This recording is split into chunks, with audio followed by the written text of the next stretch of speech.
大家好，我是老李，今天和大家分享一下如何通过曲线把偏色的照片校正过来。我们发现这张照片有严重的偏色问题，我们通过简单的方法使它还原为正常的颜色。我们首先点击上方菜单栏中的图像，在图像中我们找到调整，在调整中我们找到曲线。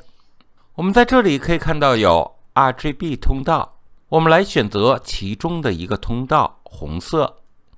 我们可以发现红色的暗部有所缺失，我们拖动滑块来调整它。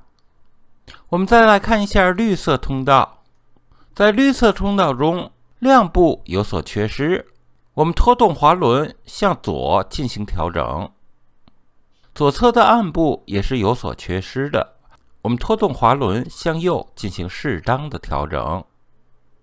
最后我们再来看一下蓝色通道，蓝色通道暗部缺失的比较多，我们拖动滑块向右进行调整，然后我们按下确定，这就是我们调整好的效果。我们来比较一下之前的效果和之后的效果，你学会了吗？